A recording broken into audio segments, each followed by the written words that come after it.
అలాగే ఇంకొక చిన్న విషయం చెప్పండి ప్లీజ్. అలాగే మరి ఈ మధ్య మన నియోజకవర్గంలో ఒక లిల్లీ పుట్టు తిరుగుతున్నాడు, మీ అందరికి కూడా తెలుసు. అతను పేరుకే ఎమ్మెల్యే, చేసేదాన్ని చిల్లర పనులు. మరి అతనికి అక్షరం ఒక్క చదువు రాదు, కానీ నియోజకవర్గంలో ఉన్నటువంటి కృష్ణానదిలో ఏ రకంగా ఇసుక దోపిడీ చేయాలో అతను తెలిసినంతగా ఎవరు తెలియదు. మరి మీ అందరికీ తెలుసు మరి నియోజకవర్గంలో ఉన్నటువంటి పరిస్థితులు. మరి వాటికి వ్యతిరేకంగా పోరాడినందుకు నన్ను మిత్రులు నాగేంద్ర గారిని మరి మమ్మల్ని ఆఖరికి రాజమండ్రిలో 83 రోజులు నేను పీడీ యాక్ట్లో ఉండటం జరిగింది. మీ అందరూ కూడా మద్దతుగా మరి నిలిచి ఎంతోమంది మా కోసం మరి మేము బాగుండాలని చెప్పి కోరుకున్న ప్రతి ఒక్క మిత్రుడికి కూడా ప్రత్యేక ధన్యవాదాలు తెలియజేసుకుంటూ ఇక్కడ నుంచి ఈ రోజు నుంచి నమస్కారం. గౌరవ నంబూరు శంకర్రావు గారి గురించి, వైఎస్ఆర్ కాంగ్రెస్ పార్టీ గురించి నిన్న టీడీపీ పార్టీలో చేరిన బహిష్కృత నేతలు కొంతమంది మాట్లాడిన అనుచిత వ్యాఖ్యల గురించి ఈ ప్రెస్ మీట్ ఏర్పాటు చేయడం జరిగింది. అసలు వీళ్ళు ఈ పార్టీ నుంచి బహిష్కృతం కావడానికి కారణమే వాళ్ళ యొక్క అవినీతి, అనుచిత కార్యక్రమాలు. ఇసుకలో అవినీతి కార్యక్రమాలని ఖండించినందుకు మాత్రమే మా ఎమ్మెల్యే గారు గౌరవ శాసనసభ్యులు నంబూరు శంకర్రావు గారిని వ్యతిరేకించి వీళ్ళు ప్రత్యర్థి పార్టీలో చేరారు. వీళ్ళు ఎక్కడ స్థూలంగా, నిశ్చయంగా, స్థిరంగా ఉన్నట్టు దాఖలాలు వాళ్ళ చరిత్రలో లేనే లేదు. ఇసుక గురించి మాట్లాడుతూ వీళ్ళు ఇసుక దందాలు, ఇసుక అక్రమాలని మాట్లాడుతూ ఉన్నారు. ఇసుక అక్రమాలు చేసిందే తెలుగుదేశం పార్టీ. 26 మంది వాళ్ళ 10 సంవత్సరాల గవర్నమెంట్లో మరణానికి కారణమైనటువంటి వాళ్ళు తెలుగుదేశం పార్టీ. 100 కోట్ల జరిమానా విధించి కట్టించబడ్డ వాళ్ళే తెలుగుదేశం పార్టీ వాళ్ళు ఇవాళ మా గురించి, మా శాసనసభ్యులు నంబూరు శంకర్రావు గారి గురించి ఇసుక అక్రమ దందాలు, ఇసుక అవినీతులని మాట్లాడుతూ ఉండేది దెయ్యాలు వేదాలు వలించినట్లుగా ఉన్నాయి. కాబట్టి ఒక మాట మాట్లాడేటప్పుడు దాంట్లో ఎంత నీతి నిజాయితీ ఉన్నది కూడా ఒకసారి మన వ్యక్తిత్వాన్ని గురించి గౌరవంగా ఆలోచించమని మేము హితవు చెప్తా ఉన్నాం. మీ కళ్ళబొల్లి మాటలకి, కట్టుకథలకి ఎవరు ఇక్కడ లోబడేటువంటి వాళ్ళు, ప్రమేయం చెందేవాళ్ళు, ప్రలోభపడేవాళ్ళు ఈ నియోజకవర్గంలో దాదాపుగా 2.5 లక్షల మందిలో ఏ ఒక్కరు కూడా మీతో జత కట్టేవాళ్ళు, మీతో కలిసి నడిచేవాళ్ళు లేరని సభాముఖంగా తెలియజేస్తా ఉన్నాం.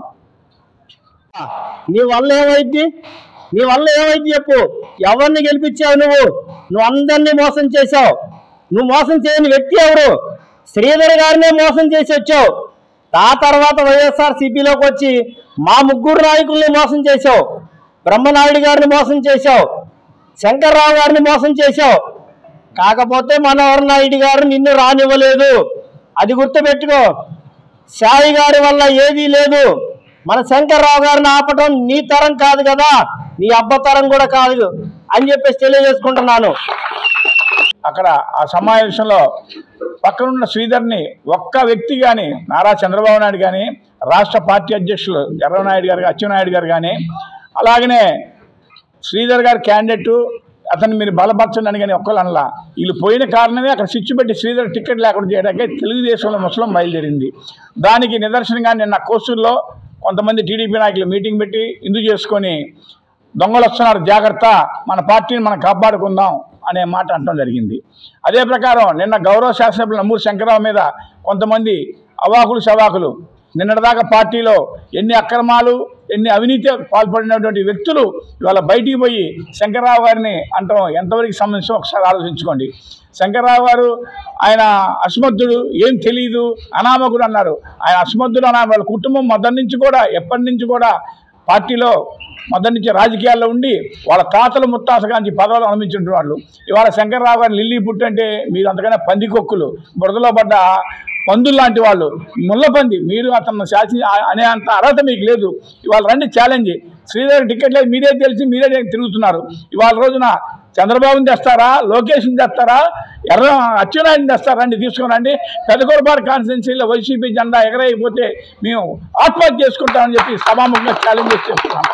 ప్రెసిడెంట్, వైస్ ఎంపీపీలు, మాజీ జడ్పీటీసీలు ఎంతోమంది వచ్చున్నారండి.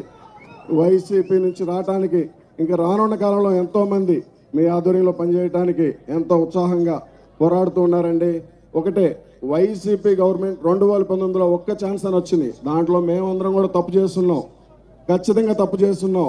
ఇవాళ జగన్మోహన్ రెడ్డి మన రాష్ట్రానికి ముఖ్యమంత్రి కాదండి, బ్యాక్ టు బ్యాక్ కాంట్రాక్టర్ అండి. ఆయన నెంబర్ 1 కాంట్రాక్టర్. ప్రతి నియోజకవర్గంలో ఉన్న ఎమ్మెల్యే అతని కింద సబ్ కాంట్రాక్టర్లు అండి. అతను రాష్ట్రంలో దోచంది ఏమీ లేదండి. మట్టి, ఇసుక, మందు అన్ని రకాలుగా దోచేస్తూ ఉన్నారండి. ఒకటే గుర్తుపెట్టుకోవాలి, రానున్న కాలంలో మన చంద్రబాబు నాయుడు గారిని ముఖ్యమంత్రిని చేసుకొని మన రాష్ట్రాన్ని నిన్న మన నియోజకవర్గం నుంచి బహిష్కృత నేతలు, అవినీతి పరులు, మాకు ఇదేదో చెదలాగుంది, పార్టీని నాశనం చేస్తున్నారు, సమాజ చీడ పురుగులు ఎవరని మా ఎమ్మెల్యే గారు వాళ్ళని పార్టీ నుంచి తరివేయడం జరిగింది. ఈ తరివేసిన వాళ్ళు దెయ్యాలు వేదాలు వర్ణిస్తున్నాయి అన్నట్టు నిన్న చంద్రబాబు నాయుడు గారు వేదిక మీద వాళ్ళకి కండవాలు వేశాడు. నేను ఈ ప్రెస్ మీట్కి వచ్చే ముందు నాకు ఇక్కడ మాట్లాడడానికి అర్హత ఉందా లేదా అని ఒక క్వశ్చన్ వేసుకున్నాను. తర్వాత నాకు అర్థమైంది ఏంటంటే, పంచాయతీ వార్డు నెంబర్లు గెలవని వాళ్ళు కూడా కండవలేయించుకుంటున్నారు కదా, దశాబ్దాల కాలం నుంచి పొలిటికల్ ఫ్యామిలీ నుంచి ఉన్నాను, నాకు మాట్లాడే అర్హత ఉంది వాళ్ళ గురించి అయితే అని నేను ఒక నిర్ణయానికి వచ్చిన తర్వాతే మాట్లాడదలుచుకున్నాను. అయితే నిన్న చంద్రబాబు నాయుడు గారు మా ఎమ్మెల్యే గారికి సీట్ ఉందా లేదా, ట్రాన్స్ఫర్ అవుతారు అన్నాడు.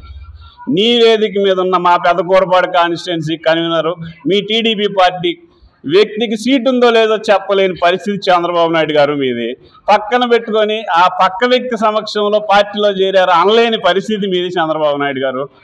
ఎక్కడి నుంచో ఈ నియోజకవర్గం తీసుకెళ్ళి అచ్చెన్నాయుడు గారి సమక్షంలో జాయిన్ చేసామని చెబుతున్నారు. మరి మా కన్వీనర్ గారు ఏం చేస్తున్నారు? మీరు సీట్ ఇట్లేదా చంద్రబాబు నాయుడు గారు? అందరినీ వాడేసి వదిలేస్తారా? మా ఎమ్మెల్యే గారు ఇక్కడే పోటీ చేస్తారు. మా జగన్మోహన్ రెడ్డి గారి సిద్ధాంతం ఏంటి?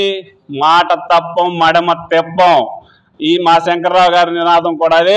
ఇదే కాన్స్టిట్యున్సీ నుంచి మా ఎమ్మెల్యే గారు పోటీ చేస్తారు, ఎంత మెజార్టీతో గెలుస్తారో చూపిస్తాం.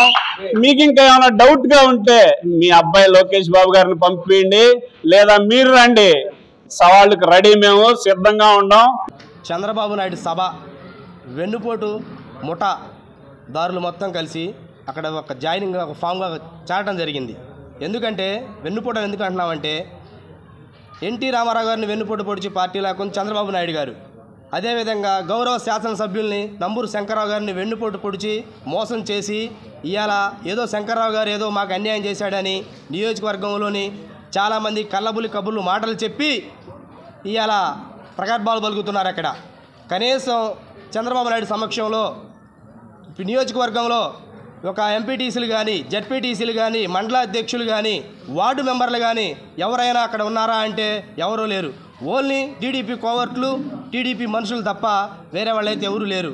వీళ్ళు జాయిన్ అయిన 3 వ్యక్తులు కూడా వైఎస్ఆర్సీపీ బహిష్కరించబడి వీళ్ళు మాకొద్దు, వీళ్ళు పార్టీకి అనర్హులు అని వేటు వేయబడిన 3 వ్యక్తులు మాత్రమే అక్కడ జాయిన్ అవ్వడం జరిగింది.